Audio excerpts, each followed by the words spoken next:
of sharing. Durian ASEAN.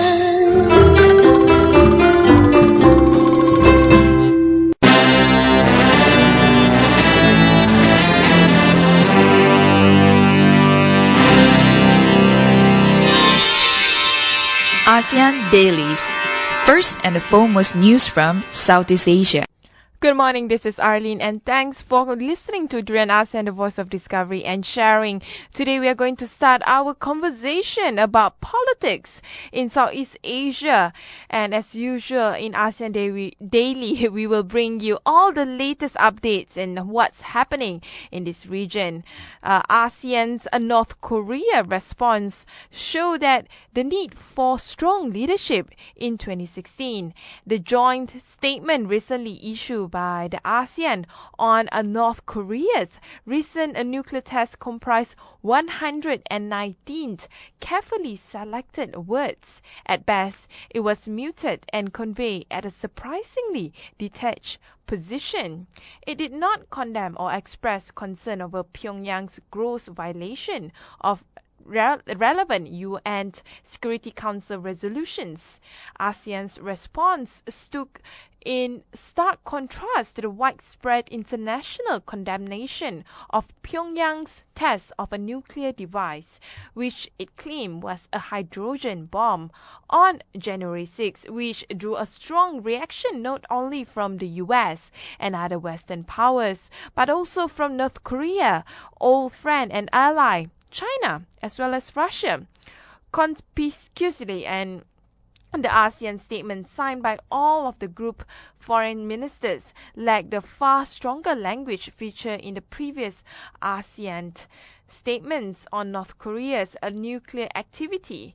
The group's weak response to the latest North Korea action has already raised questions regarding the leadership of Laos, the current chair, and also thrown some doubt on ASEAN's aspirations.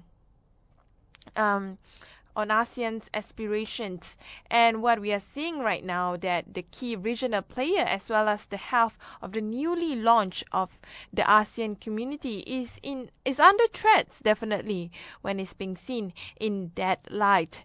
Immediately following the North Korea's latest nuclear test, both Vietnam and Thailand urged the chair to issue a strong statement reflecting the group's concern.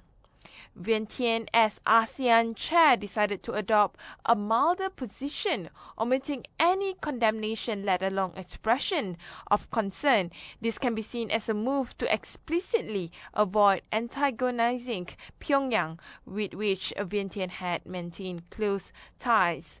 What we are seeing right now is Laos will continue be meek and muted in its voice against any kind of violation by its neighboring partners. And also for Southeast Asia, this will create troubles, because Southeast Asia, in a very desperate move, needed to be seen as a reliable organization when it comes to security threats as well as its political leadership. Next off, in terms of threats, Malaysia's suicide bombers killed 33 people. The two Malaysian suicide bombers blew themselves up, killing more than 30 others during their assigned mission in Syria and Iraq last week. The New Straits Times learned that Terengganu-born Muhammad Amirul Ahmad Rahim set off the bombs that he had on him and in the car he was in during the clashes at the Islamic State's stronghold in Raqqa on December 29. Source told that the NST told the NSC that Amirul, 26, had left his family in Malaysia for Syria in October 2014 to be part of the global terrorist group. Amirul's death came 5 days before another Malaysian blew himself up in Tikrit, Iraq. It was learned that Muhammad Shazwan Muhammad Salim, who carried out his mission on the night of January the 3rd, was one of the 7 suicide bombers who had made their way to a police training center at Special Military Base some 160 kilometers north of Baghdad. Until recently, Malaysians who joined IS set up rarely ended up as frontline fighters. It was reported that they, along with several other nationals, including from India, would usually be given menial tasks, including cooks or cleaners. On Facebook, IS supporters, including those in the country, celebrated the death of the duo, hailing them as the chosen one, and that they have been a martyr. On another news in Thailand, no agreement on identity cert for workers in Thailand.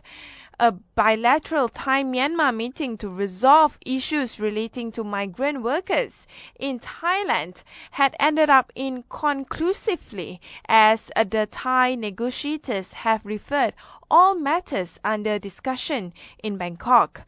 The January meeting in Yangon discussed the status of the 3 million Myanmar migrant workers in the kingdom, whose representatives have complained of police harassment and exploitation by employers. Activists have also criticized the Myanmar government for failing to confront their Thai counterparts over the treatment of Myanmar migrant workers. Participants in the meeting said the Thai side had provisionally agreed to resume the certificate of identity issue, subject to approval by the Thai cabinet. It is not known when the Thai government intends to discuss the matter, however.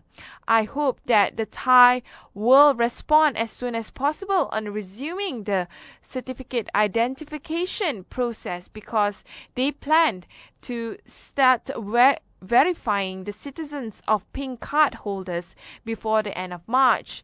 They also would like to start it in February, said Yu Myo-mang, Director General of Migrant Affairs Department of the Labour Minister in Myanmar.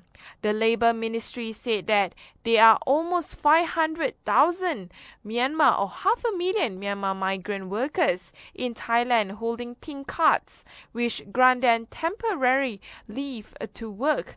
Many more, however, have no documentation. Another news also in Myanmar. Myanmar government speeds through contracts legislation. Waiting to talk to office, Aung San Suu Kyi party said it isn't being consulted on costly deals. The military-linked government here, in its final weeks in power, is passing legislation that benefits departing lawmaker and awarding large business contracts, including one to a Chinese-led group to build a seaport. The legislation includes a pension plan for departing lawmakers, most of whom belong to the military-linked Union Solidarity and Development Party, which was defeated in the country's historic election in November. Another proposal would protect former presidents from prosecution related to acts taken in office and provide them with bodyguards. Government officials say the awarding of contracts is needed to keep the country going during its political transition. The new parliament will pick the country's next president by March. But the moves have raised concerns with the NLD, whose officials say the government is rushing through projects and leaving the next administration with added strains on government resources. We will take a short break. When we return, we'll discuss on the economic side of Southeast Asia.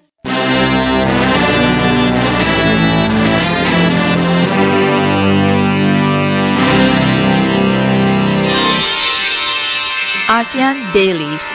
First and the foremost news from Southeast Asia. Hi, good morning. This is Arlene. Hi, this is Gowri joining you also. And of course, you are with us on the ASEAN Daily. This time we are talking on the economic side of Southeast Asia.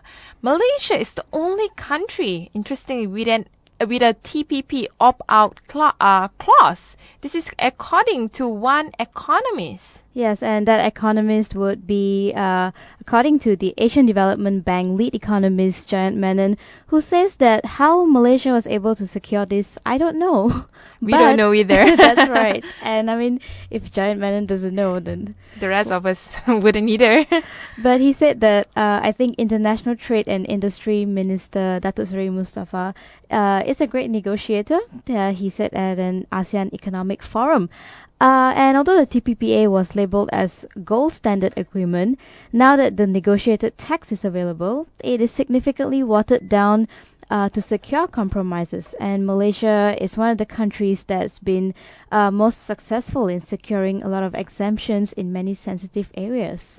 Wow, that's amazing. And this would actually include government procurements, reform of state enterprises or government-linked companies, and protection in certain areas of intellectual property reforms. So it's very much a very protected agreement for Malaysians. Yes, it is. But I think the most interesting part about this is Jayant Menon said that the TPP itself may not actually become a reality for sure because it still has to go through the US Congress. And I mean, generally we always thought that it's a sure thing already. It's a done deal and Malaysia is going to be in. But it seems like it still has to go through some sort of filtering process in the US itself. Well, filtering process, not just in the US, I think also we have to focus here in the Malaysian parliament. So the legislative process is very important before it's being made into the law of the land. And there's no guarantee that it will be accepted because the Congress, unfortunately, are populated by Republicans who have been supposedly outnumbered the Democrats and are opposing the TPP. And actually, if you look at it, Malaysia being the only country with an opt-out clause, of course, that sounds more comforting for most Malaysians, especially those who are worried about their job safety and about how this would affect the economy in Malaysia. But does that really give us any other advantage, being the only country to be able to opt out of this? It could be an advantage for us. It shows that we can come and go. We can get in and out of an agreement just, with a snap of a finger. But it also shows that Malaysia is not really that committed when it comes to its economic policy. It seems to be very much lacking on a focus or a vision. I think Malaysia is still unsure when it comes to free trade agreement, whether it is for or against a free trade agreement. But it also shows that Malaysia is still trying to, test the water. Right. Especially with TPPA, like what you were saying, how everything is so tight, closed door, and that's one of the main reasons why a lot of Malaysians were not too happy about TPP in the first place. But now that we do have an opt-out clause, I think it's definitely more comforting for people who have been opposing. And we'll have to see if they have anything to say about this. Well, I hope so too. But to me, it doesn't make any difference. To me, what's important is Malaysia need to have a strong economic policy and economic focus. Let's talk about another economic challenge, this time with Lao, and it's taken up the AEC challenge. I think Lao is under a lot of pressure this year, being the chair of ASEAN and also being one of the poorest countries in Southeast Asia. Also lacking a lot in terms of infrastructure, connectivity, and because of that, they have a lot of work to catch up on in terms of improving their competitiveness and their competence at a regional level. Especially this year, I mean, we have just launched the AEC officially as of 31st December, and the ASEAN Summit will be coming up real soon as well. So it's really time for Lao to step up and grab the challenge. Definitely, it needs to step up its games, especially with the Ministry of Information, Culture and Tourism. Tourism Marketing Department General Director Sally Pinpint. He told Lao news agency that the country will develop tourism competitiveness, add attractions, and upgrade human resources and facilities. But these are just promise. And we all know Laos is the poorest nation in Southeast Asia. There's a lot of things to keep up. And due to the introduction of the AEC, the department will focus on developing untapped tourism sites as well as improving infrastructure and public facilities, encouraging private investment and developing human resources, especially English language skills and guide training. But we all know it's not easy to master a second language. That's right. And it's also not easy. It takes a lot of time to develop human resource. So I doubt that they can do it within 1 year. I think that mastering the English language is probably one of the most important things for Lao to look at, not just for at a ministerial level, but even for their youth in the country. If we're really looking at the ASEAN integration, in order for the youth to mobilize to other countries, it seems like the common language among ASEAN countries right now does seem to be English whenever we go for ASEAN Summit, Youth Summit, whatever meeting it is. And without mastering the English language, it's kind of difficult to get their message across, and when you have to rely on a translator, and that could take a while, like you said, especially as for a country like Laos, which is the poorest in ASEAN. And it's not just one thing that they have to look at, just so many different areas, especially in terms of connectivity. And another one would be in terms of skills for the youth in the nation. All that in culminating to the AEC's importance for Laos. But let's focus on the tourism focus here, because the ministry is definitely seeing tourism as part of the AEC's challenge that it needs to address. And last year, the ministry estimated that there were 4.3 million international tourist arrivals to Laos, increasing to 4.88% from 4.1 million in 2014. And this trip has generated US dollar 670 million in revenue. Means that they rely hugely on tourism right now, but tourism is just one aspect. I think the rest of the area in terms of its economic development needs a lot of improvisation. And I think for Laos, it's a huge task for them. They definitely need a huge funding backup for them to achieve the AEC challenge. And I think even looking at tourism, when we speak about ASEAN, the first few countries that will come to your mind is probably like Indonesia or Thailand. So that already serves a massive amount of competition to a country like Laos that is coming up and slowly trying to put itself on the map, and to think of Laos and think of it as your next go-to destination. So I think in that aspect itself, it already has a lot to work on. And their biggest market right now is actually the Thai nationals, followed by Vietnamese and as well as the Chinese. So the CLMV countries as well as the Chinese are their main attraction, but they forget that a lot of us love to travel within Southeast Asia. So who knows, if they can market to all of us, Luang Prabang might be the next destination for us to go. That's right, and fly Air Asia. And fly AirAsia. Let's move on to the arts and culture side of Southeast Asia.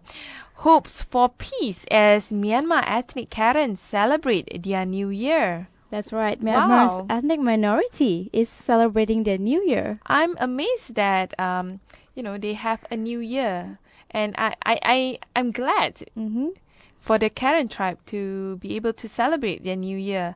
And the Myanmar ethnic minority Karen, they do it by songs and dance and traditional kickboxing in celebration a day before the fresh efforts to reach a ceasefire to end the country's myriad rebel conflicts. We all know that there's a lot of ethnic conflicts happening in different areas of Myanmar. Right, and also we had tens of thousands of people celebrating, many of them wearing the traditional bright clothing, just thronging through the streets of Yangon and in the 3-day celebration ending on Monday. And the Karen, who are mostly Buddhist and Christians, have their own calendar and have been celebrating their very own New Year since the 1930s.